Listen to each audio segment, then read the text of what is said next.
Bang Riki yang terakhir nih. Nah, tentunya sebagai eh, pengusaha jasa travel umroh. Nah, Bang Riki ada pesan-pesan khusus nggak nih buat sesama pengusaha jasa travel umroh lain atau penyelenggara haji khusus yang ada di Aceh, bahkan di Indonesia tentunya. Karena kan banyak nih yang jasa travel umroh yang nakal atau yang Betul, bahkan merugikan nasabahnya. betul. Baik.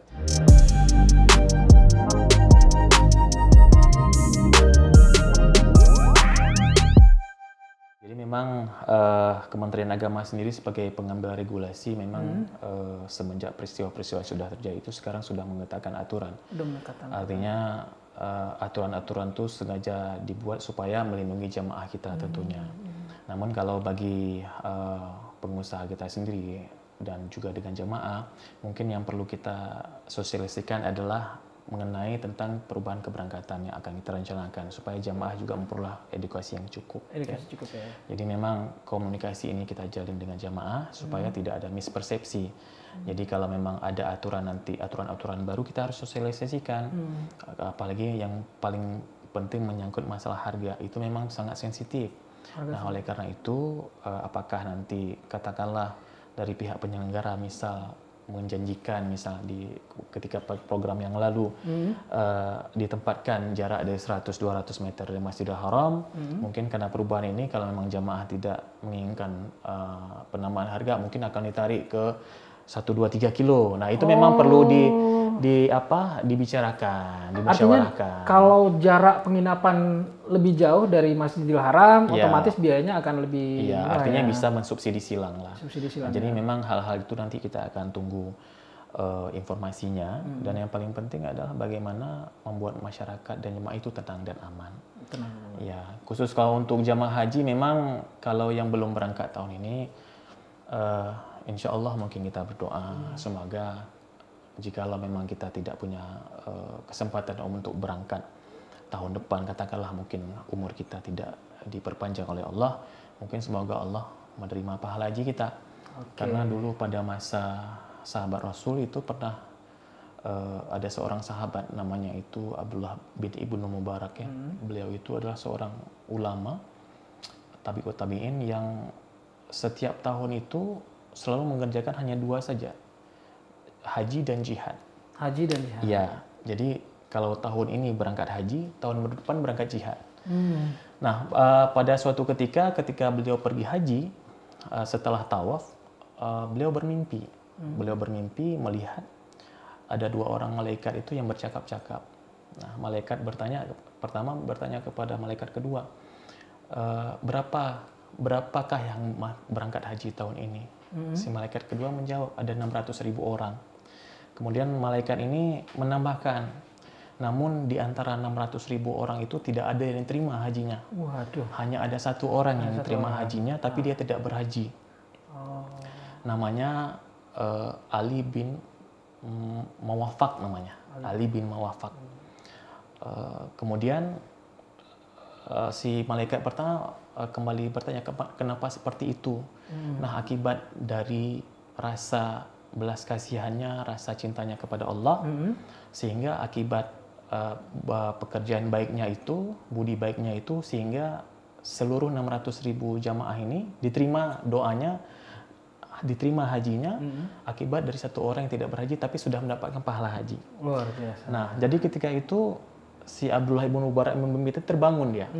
Terbangun, dia mencari informasi, ternyata Ali bin Mawafak ini tinggal di daerah Damsyik ya. Damsyik itu daerah Damaskus, Suriah. Nah, dia menjumpai Ali bin Mawafak ini sambil menangis mengatakan, dia menceritakan mimpinya bahwa aku bermimpi seperti. Nah, ketika mendengar mimpi itu Ali bin Mawafak ini pingsan. Artinya dia tidak percaya. Tidak percaya. Nah, ketika bangun diceritakanlah apa ya yang kamu perbuat, hai Amalan Ali. apa yang dia lakukan? Amalan apa yang kamu perbuat sehingga Allah menerima hajimu. Lalu Ali bin Mawafak ini adalah seorang penjahit sepatu. Nah, jadi dia kemudian menceritakan dulu dia pas mau berangkat haji itu, dia sudah mengumpulkan uang 350 dirham. Pada masa itu sudah besar dan dia sudah menabung 40 tahun. 40 tahun. Untuk berangkat haji. Nah, pada suatu ketika dia akan berangkat haji, istrinya sedang mengandung. sedang mengandung, mencium bau masakan aroma yang sangat sedap dari tetangganya. Ya. Nah, akibat orang, kok istilahnya apa kita sekarang? Ngidam ya, ngidam. Akibat istrinya mengidamkan bau masakan yang lezat itu, akhirnya dia cari di mana sumber masakannya. Ternyata berasal dari tetangganya.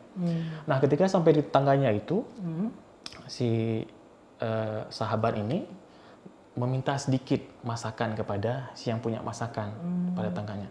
Namun si tetangganya ini menangis, mengatakan bahwa kami sudah 3 hari tidak makan. Kami sudah 3 hari tidak makan. Namun tadi aku menemukan keledai yang mati. Maka keledai itu aku ambil, aku jadikan masakan dan aku berikanlah kepada anak-anakku. Jadi masakan ini tidak bisa buat makan, karena hukumnya haram. Seperti itu, karena haram ya. Mendengar itu, si sahabat Abdullah bin Ibnu Mubarak ini menangis. Akhirnya dia pulang ke rumah, dia ambil 350 dirham tadi. Yang rencana mau berhaji. Iya, dia dermakan kepada si fakir miskin ini. Sehingga ambillah 350 dirham ini untuk hidupmu dan keluargamu. Semoga Allah menerima hajiku. Itu doanya. Itu doanya ya. Iya. Nah, setelah itu akhirnya si Ibnu Mubarak ini mendengar cerita seperti itu langsung menangis dia. Artinya mungkin jihad dan haji itu adalah amalan utama ya, tapi membantu fakir miskin, anak yatim ya, dan juga orang susah itu lebih utama. Wallahu a'lam. Mungkin seperti itu, mungkin pesan bisa kita sampaikan. Pesan buat ya, artinya kalau memang kita nggak berangkat haji tahun ini mungkin masih kehendak Allah ya. Tapi mungkin kita bisa melakukan amalan-amalan lain yang bisa menambah iman kita pada Allah Subhanahu wa taala, seperti itu. Oke, terima kasih Bang Ricky, luar biasa sekali pencerahannya dan informasi seputar umroh dan haji khusus. Baik. Doa kita bersama, semoga ada berita baik dari pemerintah Arab Saudi dan pandemi COVID-19 ini segera berakhir sehingga dapat kita melaksanakan ibadah umroh dan haji kembali normal seperti biasa. Terima kasih, sampai berjumpa kembali di video-video selanjutnya. Wassalamualaikum warahmatullahi wabarakatuh.